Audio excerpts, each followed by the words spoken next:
जय श्री महाकाल। कभी कभी प्रबल तांत्रिक या शत्रु जब तांत्रिक हो तो समस्या अत्यधिक बढ़ जाती है। आज ऐसे ही घटना एक हुई जब उनके ही घर के बगल में एक अद्भुत कपालिक विद्या सीखने वाला तांत्रिक था, और जब इनके ऊपर प्रयोग किया तब क्या हुआ, आज वो अपने अनुभव बताऊंगा। वो सन 2013 की बात है। 13 की बात है। उस समय मेरे यहाँ कुछ लोग आए थे, संतान नहीं हो रही थी उसकी समस्या लेके। उनको संतान बाधा नहीं हो रही थी, तो मैंने उनको देखा, उनका गर्भबंधन किया गया था। तो उन गर्भबंधनों को काट के एक सुरक्षा धागा बना के मैंने दे दिया। फिर वो गए, उन्हें अंत में संतान भी प्राप्ति हो गई। तो उसी में से एक प्रकाश करके दुद्धि चौपन से आए थे। वो पड़ता है रीनूकोट साइड। अब जब जाने लगोगे छत्तीसगढ़ बिलासपुर, मैं वहाँ गया हूँ, तो रास्ते में ही वो पड़ता है। तो वहाँ से आए हुए थे, तो उन्होंने कहा कि मुझे आपसे विद्याएं सीखनी है। तो मैंने कहा नहीं नहीं, मेरे पास इतना समय नहीं है, मैं नहीं सिखा सकता हूँ आपको। हाँ, मैं मंत्र आपको जरूर एक आध दो दे दूंगा ताकि आप ले जाओ सीख लो। मैं नहीं सिखा सकता, मैं अपनी साधनाएं सिद्ध खुद कर रहा हूँ। मैं अपनी करूँ को आपको सिखाऊं। और उनसे मैंने कहा कि कुछ हो गया तो कौन जिम्मेदारी लेगा। मैं हाँ, ये मंत्र मैं दे रहा हूँ, आप इसे जाके अपने घर कर लेना। बोले ठीक है। अब क्या हुआ कि वो तो चले गए। अब वो मुझे मन ही मन अपना गुरु मानने लगे। और हमें क्या, हमने तो मंत्र दे दिया, हमें क्या पता कि हम उनका गुरु हो गए। तब की बात मैं बताऊं। अब ये हुआ कि भाई जो ज्ञान दे देता है, मंत्र दिया तो गुरु हो गया। अब वो क्या है कि गुरु जी करके कभी अगर मिलते थे, वैसे फोन तो तब वैसे था नहीं उतना, तो धीरे धीरे एक आध दो बार मिलन हुआ। मिलने के बाद उनके पास आकाश मोहिनी थी और दो तीन शक्तियां उन्होंने पूजी थी। पूजने के बाद वो अपने इर्द गिर्द के ही लोगों का भला करने लगे, उनका जो भूत प्रेत ऊपरी समस्याओं का निवारण करने लगे। तो ऐसे ऐसे क्या हुआ कि उनकी ख्याति थोड़ा सा बढ़ने लगी। जो मेरे यहाँ से कुछ मंत्र लेके गए थे, ख्याति बढ़ने लगी। बढ़ने के बाद तो एक उनके ही गांव का एक तांत्रिक था, जो कि काफी बुजुर्ग था, लगभग उसकी उम्र होगी 60 वर्ष के करीब रही होगी।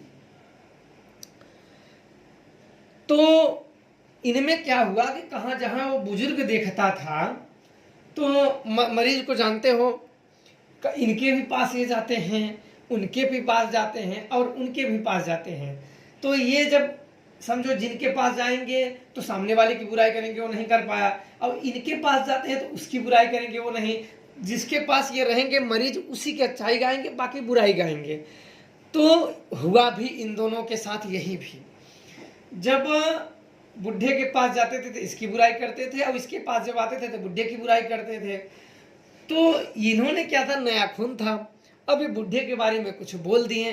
अब बोलने के बाद बुढ़े ने, वो गुस्सा हो गया तांत्रिक जो था, क्योंकि भाई जो बुजुर्ग आदमी है उसका जाहिर सी बात है कि तंत्र क्षेत्र में उसके जो पैर हैं, उसके अनुभव हैं, उसके जो स्मृति क्षेत्र है वो अधिक है। उसने अधिक दुनिया देख रखी है, अधिक चीजों में शामिल हुआ है, तो जानकार भी वो अधिक है। और ये क्या हुआ कि जब मैंने शक्तियां दी तो कभी मेरा इनसे ज्यादा मुलाकात जुड़ा हुआ नहीं। मैं तो अपने गुरु के साथ सानिध्य में बराबर क्रियाओं को पढ़ता गया। एक कहते नहीं कि तंत्र विद्या की पढ़ाई होती है, पग पग पे एक नए नए रहस्य होते हैं, उसे पढ़ना पड़ता है। और किसी शिष्य को पढ़ाना बहुत लंबे समय लग जाते हैं। अब ये पढ़ाई चलती रही तो उनके साथ क्या हो गया, उस तांत्रिक ने, हालांकि इनके पास आकाश मोहिनी भी थी, देवी काली भी थी, और काली को इन्होंने पूज रखा था। कोई सिद्ध नहीं कि सिद्धियों में और पूजित में दोनों में फर्क होता है। तो इनके और तांत्रिक में इसी बात पे लेके, दूसरों को झगड़े को लेके आपस में मनमुटाव करके अनदेखे आमने सामने हो गए। मतलब इनका सामने सामना डायरेक्ट नहीं हुआ, अनदेखा। मतलब कोई मरीज जाके इनकी बुराई इससे करता था तो इनकी बुराई ये करते थे। तो ऐसे ऐसे कर करके ओझा लोग क्या करते हैं कि जैसे ये मरीज हुआ तो ये किसी को देखा, वो ठीक नहीं हुआ, वो मरीज उसके पास गया तो ये मरीज अपना भी भूत छोड़ देगा उसके ऊपर, ताकि भोसड़ी के और मर जाते हो। तो ये फिर इन दोनों में आपस में अनदेखे टकरार होने लगा। और कई चीज़ों में इसने उस बूढ़े तांत्रिक का नाम बता दिया। तांत्रिक चिढ़ के इसका मारण प्रयोग पुतला बना दिया। पुतला मारण प्रयोग करने की उसने सोची और उसने पुतला बना लिया और मंत्रों द्वारा उसको सृजन करने लगा। अब धीरे धीरे समय बीतता गया। ये अभी की घटना है, सन 2023 में यह घटना मेरे सामने आई थी। जनवरी महीने में यह घटना सन 2023 में आई थी। तो उनका एक बार मेरे घर आना हुआ, उनकी माँ का। तो उन्होंने बोला कि महाराज जी कहाँ हैं? बोले महाराज जी नहीं हैं। तो वहाँ से फ़ोन मुझे कई जन ने किए, तो मुझे अचानक में तुरंत जाना पड़ा। बोले कि उनकी माता आई थी, वो आपके शिष्य हैं। तो मैंने बोला कौन? मेरे को खुद नहीं याद कि वो कौन शिष्य है मेरा। तो बड़ा मैं जोड़ देने के बाद मेरे को समझ में नहीं आया। मैंने बोले कि उनका लड़का मरने वाला है, वो आई है, बड़ी रो रही थी। बोले कि नहीं मेरा लड़का मर जाएगा, मेरे लड़के को बचा लीजिए, गुरुजी कहाँ हैं, महाराज जी कहाँ हैं? मैंने बोला अरे कौन है? मेरा शिष्य है और उनकी माता। ऐसे तो मैंने किसी की शिष्य की माता को देखा ही नहीं है, और न तो उनकी माता कभी उन शिष्यों की माता मेरे स्थान पे आई हैं, फिर ये कौन आ गई हैं? अच्छा, मुझे तुरंत तत्काल जाना पड़ा, किसी कारणवश से मुझे तत्काल जाना पड़ा। अब मैं बिना बताए तुरंत वहाँ गया। तो उनसे जब मैंने देखा तो मुझे वो सारी घटनाएं बहुत पुरानी वाली मुझे स्मरण आने लगी। मेरे स्मृतियों के जाल में वो सारी घटनाएं याद आने लगी।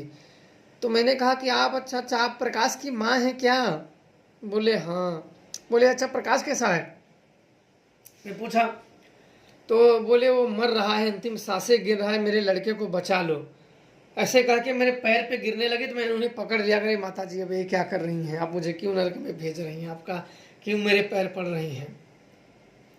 बोले आप मेरे बड़े बेटे के गुरु हो। मैं गुरु नहीं हूँ, आपके बेटे का मैं गुरु नहीं हूँ। मैंने बस 2-4 मंत्र दे दिए, वो अपना सीखे। मैं कभी शिष्य बनाया ही नहीं था उसे, अपना शिष्य मैंने उसे स्वीकार ही नहीं किया था। मैंने अपना शिष्य बनाया ही नहीं था, तो शिष्य कहाँ था? मैंने उसे मंत्र दे दिए। तो बोला कि मुझे कुछ मंत्र दे दो, मैंने उसे दे दिया। बोला मेरे लड़के को बचा लीजिए। मैंने बोला क्या हुआ है? तो उन्होंने सारा वृतांत मुझे बताया और ये घटनाओं से मुझे अवगत कराया कि एक तांत्रिक था मेरे गांव का ही, कैसे उनसे लफड़ा हुआ, कैसे बात बढ़ी, कैसे मरीजों ने इधर उधर ये आग लगाए, इधर की आग उधर, आपस में ये लोग भिड़वा दिए। यदि दोनों का काम, मैंने बोला तो गलत हुआ, इनका काम था अपना करे, उनका क्यों जरूरी था किसी से भिड़ना? मैंने बोला अच्छा चलो मैं चलता हूँ। मैंने यहाँ से तुरंत चले उनके घर, उनको लेके उनके घर, क्योंकि मैं देखा नहीं था, मैं गया नहीं था, वो लोग खुद ही आए थे अपने स्थानों पे, मैं देखा नहीं था। मैंने बोला चलो मैं तुम्हारे साथ ही चलता हूँ। तो वहाँ मैं चला, लगभग 4 घंटे में उनके घर में पहुँचा। जब उनके घर में पहुँचा तो देखा तो बिल्कुल एक आदमी एक मड़ई में खाट में सोया हुआ था, बिल्कुल खाट में चिपक गया था। पता नहीं चल रहा था कि आदमी जवान है कि मर गया है। शादी उसकी भी नहीं हुई थी उस समय जब मेरे से मिलने आया, और बिल्कुल जवान आदमी, लगभग 27-28 साल का अब हुआ होगा, उसकी 30-32 साल उम्र हुई होगी अब। तो मैं बोला कि कहाँ है? मैं देखा, मेरे को मन में शक हुआ कि ये वही तो नहीं है। फिर मैं सोचा कि नहीं पहले कंफर्म कर लेते हैं। बोला कहाँ है माता जी आपका लड़का? बोले गुरुजी, वो भी मेरे को गुरु बोलने लगी। बोला नहीं माता आप बताइए कहाँ है? तो बोले कि वो सोया हुआ है, कह के वो बिल्कुल उनका आंख से आंसू रुक ही नहीं रहा था। वो इतना उसकी हालत कंडीशन खराब हो गई थी कि वो खुद के उठ से, बिल्कुल हम लोगों के जैसे हाथ हैं वैसे उसकी टांग हो गई थी, बिल्कुल हड्डियों पे आ गया था वो। भगवान न करे कि ऐसा किसी के साथ कोई प्रयोग करे। मैं तो सदैव यही चाहता हूँ कि शक्तियाँ हों तो किसी का भला करें, किसी का बुरा ना करें। किसी का बुरा करने के बाद किसको कितना कष्ट मिलता है वो वही जानता है। तो अंदर जब गया मड़ई में, जब मैंने थोड़ा सा झुक के, क्योंकि ऐसे लगा हुआ था, थोड़ा झुक के, उसमें टटरियाँ जो लगी हुई थी बिल्कुल टूटी टाटी थी, बिल्कुल चारों तरफ से उजाला ही उजाला था। तो मैं थोड़ा झुक के गया तो उसने अचानक में देखा, तो उसकी उठने की तो हिम्मत नहीं थी। उसने ऊपर से ही हाथ जोड़ के आँख, मतलब सिर, जैसे अपने गुरुदेव को कोई भी शिष्य देख ले तो अपने गुरुदेव को देख के अपने सिर को झुका लेता है, तो गुरु का मान उससे बढ़ जाता है। हालांकि गुरु तो मैं नहीं था, लेकिन उसने मुझे जब हाथ मतलब बड़े लगभग उसको हाथ जोड़ने में 30 सेकंड लग गए इतना। पहले उसने मेरे को देखा, देख के बिल्कुल एकदम मुंह जैसे कि अब इस दुनिया से विदा होने वाला हो। उसने मेरे को देखा, मुंह थोड़ा सा उसका रोना जैसा हो गया और फिर हाथ धीरे धीरे ला के ऐसे जोड़ा, आंख बंद कर दी। तो जैसे होता है कि अपने गुरु को देखते हुए कोई नमस्कार करे, तो मेरे को बड़ी उस पर दया आ गई। मैं बोला अरे कौन ऐसे कर सकता है। ऐसा मेरे आंखों में उसको देख के जैसे आंसू आने लगे, और जैसे उसको दुख देख के, उसकी शरीर देख के कि एक शत्रु को भी दया आ जाए। उस समय की बात है जब मेरे से एक बार आया, उसने कहा कि मुझे शक्तियों के दर्शन करा दो। तब मैंने कहा कि नहीं इतना आसान नहीं है। तो वो बोला कि नहीं आप नहीं कराओगे तो मैं कहीं और जाके सीख लूँगा। तो मैंने कहा कोई बात नहीं, जाके सीख लो। तो वो कहीं और जाके सीख रहा था, उसके बगल के ही कोई ओझा था और उसकी चौरी पे उसने धैकार एक पुजवा दिया था, देवता के नाम पे एक धैकार पुजवा दिया था। काम तो जब तक पूजा देता रहा बढ़िया किया, बाद में उसको गिरा दिया, ऊपर से शत्रु बाधा। तो उसने कहा तो मेरा वो सारे जो भ्रम थे, जो मेरे अंदर उसके लिए खुंडस था, जो थोड़ा बहुत गुस्सा था, वो पानियों की तरफ बह गया। तो मैंने बोला क्या हाल है। तो बिल्कुल इतना धीरे से बोला कि मेरे को सुनाई भी नहीं दिया, बिल्कुल जैसे आवाज़ें दब गई हों, बिल्कुल अब व्यक्ति बचने का कोई गुंजाइश नहीं हो। और वो तांत्रिक है ना, बिल्कुल गांव में उसकी जैसे तुति बोलती नहीं हो कि उसके आगे कोई लगाने वाला नहीं हो। सब कोई भी ओझा मोझा उनिया गुनिया उससे हाथ जोड़ के उसके साइड से निकल जाते थे। कोई भी बुद्धिमान गुनिया उससे मित्रता रखना पसंद करता था, शत्रुता नहीं। तो मैंने सोचा यार ये तो तेरे को क्या ऐसी पड़ी थी। सब मैंने उसकी कहानियाँ सुनी, उसके किस्से सुने। तो मैंने कहा तेरे को क्या पड़ी थी। तो उसने ऐसे हिलाया कि क्या करें। मैंने बोला अच्छा कोई बात नहीं है, चल देखते हैं। तो मैं वहाँ खड़ा होके मैं आंख बंद किया और सुजान के मंत्रों का जाप किया। सुजान का मंत्रों का जाप किया, आवाहन किया, सुजान आया और फिर झम्म देना लुप्त हो गया, गायब हो गया, आया और चला गया। फिर मैंने बोला मेरे को कुछ समझ में नहीं आया कि ये क्या हुआ है, आया और चला गया कुछ ना कुछ। फिर मैंने उसका मंत्र जाप किया, फिर आया, फिर चला गया। तो इसका संकेत यह हो गया कि कोई इसके ऊपर प्रबल शक्ति लगी हुई है, बहुत ही प्रबल शक्ति लगी हुई है। इसके बाद मुझे कुछ चारा न सूझा, फिर मैंने अपने पूजित शक्तियों का ध्यान किया। वैसे मैं अपने पूजित शक्तियों को प्रयोग नहीं करता कभी भी। जब कोई हर चीज़ असफल हो जाते हैं तो पूजित शक्तियों का इस्तेमाल करते हैं, अन्यथा पूजित शक्तियों का इस्तेमाल नहीं करते हैं कहीं भी। तो उस समय अपने एक पूजित शक्तियों का मैंने ध्यान किया, स्मरण किया और उससे पूछा कि इसको क्या हुआ है। तब उस शक्ति ने जो मुझे बताया ना, बड़ा ही मुझे आश्चर्य हुआ वो देख के और सुन के। उस शक्ति ने जो मुझे बताया वह था कि इसने क्रोधवश, इसे भी कुछ शक्तियां जब प्राप्त हुई, धैकार भी शक्ति बड़ी प्रबल होती है, और इसकी शक्तियों को इसे खिला के इसकी शक्तियों को बंधन कर दिया गया। बंधन करने के बाद इसके ऊपर टोनमत कालिका चला दी गई। टोनमत कालिका एक होती है। टोनमत कालिका का मतलब होता है जो टोना में मारी गई हो। एक टोना होता है, एक प्रकार का मंत्र होता है। वो उसमें किसी के ऊपर अगर टोनमत कालिका, अगर टोना मार दिया गया हो और बाद में उसको कालिका ने उसका प्राण हरण कर दिया गया, तो वो जो भवानी बनती है उसे टोनमत कालिका कहते हैं। अलग अलग कालियों में अलग अलग रूप बन जाते हैं। किसी में अगर देवी अन्य देवी अगर मार दे तो उसे भवानी कहते हैं। कोई टोनमत कालिका में मार देते हैं, कोई कोई इनकी पूजा भी करने लगते हैं। कहीं कहीं ये टोनमत कालिका बन के पुजवा लेती हैं, इस टोनमत को कालिका ही मान के लोग पूजने भी लगते हैं। तो ऐसी गलतियां बिल्कुल ना करें। और उस शक्ति ने, पूजित शक्ति ने मुझे बता दिया कि सामने वाले के भी पास शमशान काली की सिद्धि है। मुझे बड़ा आश्चर्य हुआ कि उसकी भी पास शमशान काली की सिद्धि है, तभी ये नहीं लड़ पाया कि जब शमशान काली की सिद्धि है। क्योंकि शमशान काली की सिद्धि और पूजित में दोनों अंतर होते हैं, क्योंकि सिद्धियां शक्तियां तुरंत आ जाती हैं, स्मरण करने मात्र से आ जाती हैं। और उन्हें जो दो, आपको मुर्गा देना है, बकरा देना है, वो बलि स्वीकार करती हैं, अन्यथा कुछ नहीं। उनको बलि दो, वो चली जाती हैं। और ये शक्तियां बड़ी अचूक वार करती हैं। इनको और कुछ नहीं चाहिए होता है, बलि चाहिए होता है। ये जल्दी शरीर पे नहीं आती हैं। इनके जो सहचर्या होती हैं, वो शरीर पे आती हैं। स्वयं कालिका किसी के शरीर पे जल्दी नहीं आती हैं, वो ज्ञान चक्षुओं को खोल देती हैं, पर वो किसी के शरीर पे नहीं थे। बिरला ही सारे बड़ा जो पवित्र मन वाला हो, बड़ा आत्म समर्पण वाला हो, उसी पे आती है, पर कुछ क्षण के लिए, पर वो उसका करामात वो अलग होता है। बिल्कुल इतने ताकतफुल इससे आती है कि जैसे आपको 10 दिन खाने का मन नहीं करेगा। बिल्कुल आपके जैसे अंदर के ये प्रतापी देवता, ऐसे कोई भी देवता आ जाता है। जैसे पांचों पीर परिहार हो गए, आप लोगों ने नाम सुना होगा, पांचों पीर परिहार होते हैं, इसमें 5 सुलेमानी शक्तियां होती हैं।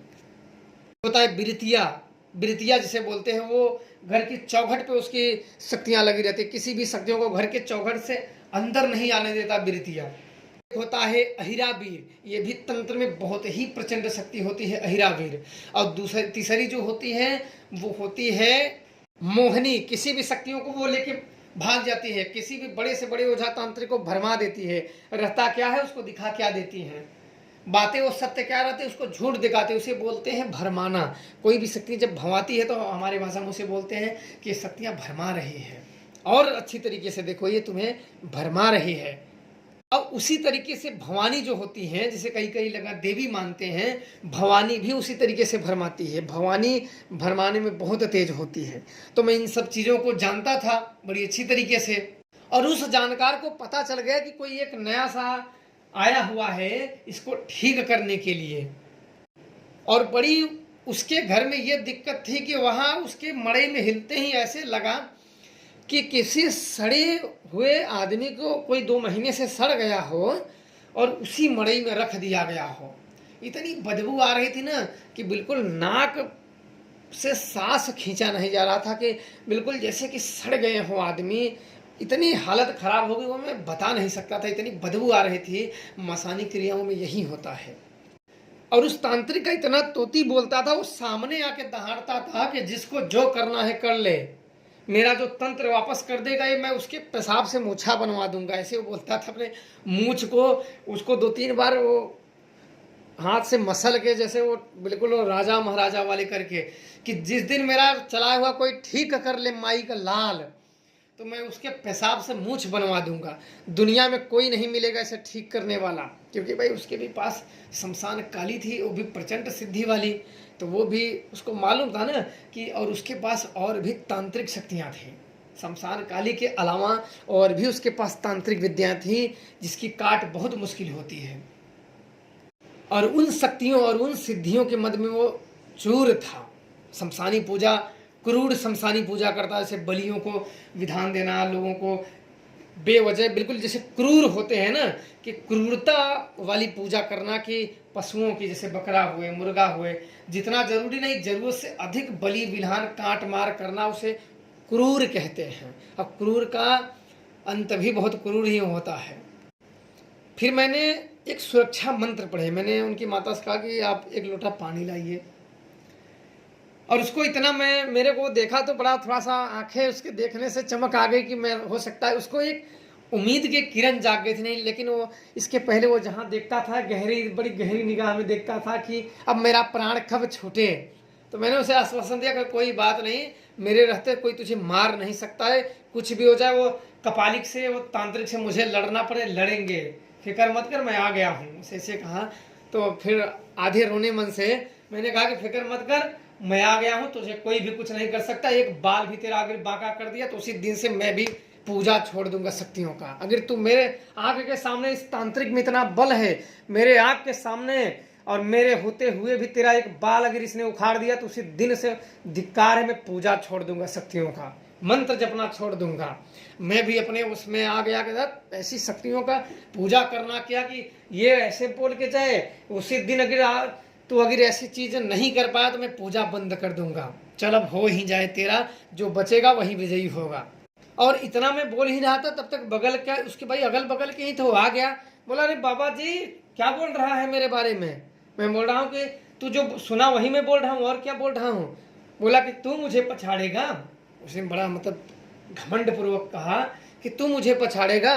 मैंने कहा कि बाबा आप देखो, उम्र में हाथ जोड़ के मैंने कहा कि मैं आपके सामने हाथ जोड़ता हूँ, आप उम्र में बड़े हैं, आपने जो इसके ऊपर मार मारी है, जिस शक्ति इसकी मार लगी है, आप उसे वापस कर लो, इसे ठीक कर दो बस। बोले नहीं ठीक करेंगे तो क्या करेगा मेरा, मैं नहीं ठीक करूंगा तो क्या करेगा। मैंने कहा कि ठीक है, तो अंजाम भुगतने के लिए तैयार हो जा, अब जो होगा वो होगा ही, पर जो होगा अब अच्छा नहीं होगा। बोले वो सब मैं देख लूंगा, तू अपने बारे में चिंता कर। मैंने बोला ठीक है, वो वक्त अब बताएगा कि अब किसके बारे में किसको चिंता करनी है। तो उसने कहा कि तुझे भी ऐसे सुखा के मैं मार दूंगा। मैंने बोला कि तुम्हारे जैसे बहुत देखे, मैं बंद करूं सारी शक्तियां छीन लूंगा, तुम्हें ओझा बना के मैं छोड़ूंगा।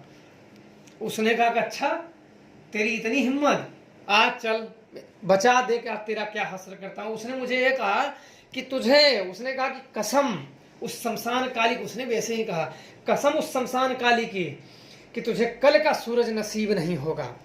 मैंने कहा कि ठीक है, जो जिएगा वही विजयी होगा, कल का सूरज तुम्हें भी नसीब नहीं होगा।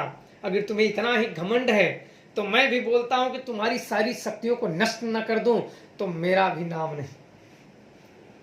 अगर मैं तुम्हारी शक्तियों को नष्ट नहीं कर पाया तो मैं कल से तंत्र मंत्र छोड़ दूंगा और तुम्हारा गुलाम बन जाऊंगा।